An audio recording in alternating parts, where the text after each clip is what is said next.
Good morning from Our Lady of Hope. I hope everyone's week is off to a great start. Once again, a big thank you to everyone who participated in yesterday's Mass, the live stream of the Mass from here at Our Lady of Hope. I thought it was a great opportunity for us to be united in faith and to celebrate our common faith during these difficult times, to continue to be nourished by God's Word, to be consoled with the message of the Gospel, and to unite ourselves to Him spiritually. Also, a big thank you to those who participated in the live stream. A little bit of a conversation on Friday afternoon. I think it was good to answer some questions and then just to kind of have an informal way of communicating with people. So I'll look to do the same thing at some point during this week. Being honest, these last few days have been rather difficult.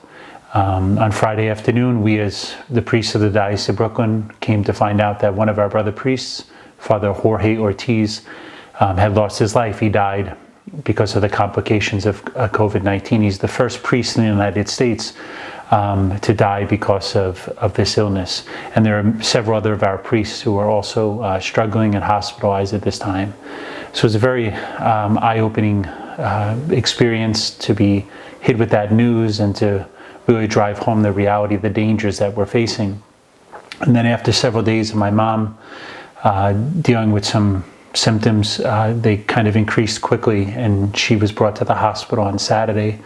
And since that time, it's been very frustrating for my father and for my siblings and I, not hearing directly from anyone in the hospital, not really capable of communicating with her. She's struggling to get words out.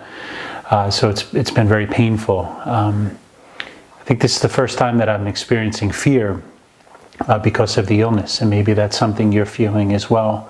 Fearful for my health, fearful for my family, fearful for my parish, Our Lady of Hope, and for my brother priests. I began to question, am I safe? Am I safe here at the parish? Can I trust the priests I'm living with? Is it better if I go somewhere else? Many thoughts were going through my mind, and maybe a lot of the same things are going through your mind at this time as we deal with fear and with anxiety. I think there are many ways that we could deal with fear. I think taking a lead from many people that go through treatment processes, the first thing is we have to name what we're dealing with, and we name it as fear, that we're afraid because we don't know what's coming, we don't know what's next, we're worried about the future. But the next part is critical. After we've named it being fear, the issue we're confronting, to find ways that how we claim it as our own and also to tame it. There are many ways that we could deal with fear, both healthy and unhealthy. Healthy way of dealing with fear, beyond naming it, is to offer it to God in prayer, but also to speak to people about it, to share what we're experiencing and what we're thinking with friends or family, to allow ourselves to articulate it. That's often the first step of healing. But then there's unhealthy ways of dealing with fear.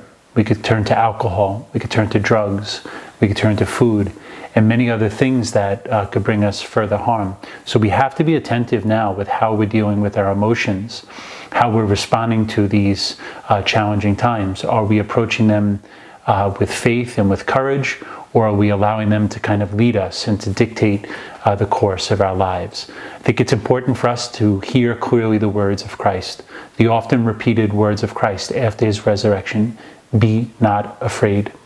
We need those words to sink into our hearts and our minds today as we hear Christ say to each one of us, "I know that you're suffering, I know that you're afraid, but be not afraid. I have conquered all things." God bless you, and see you soon.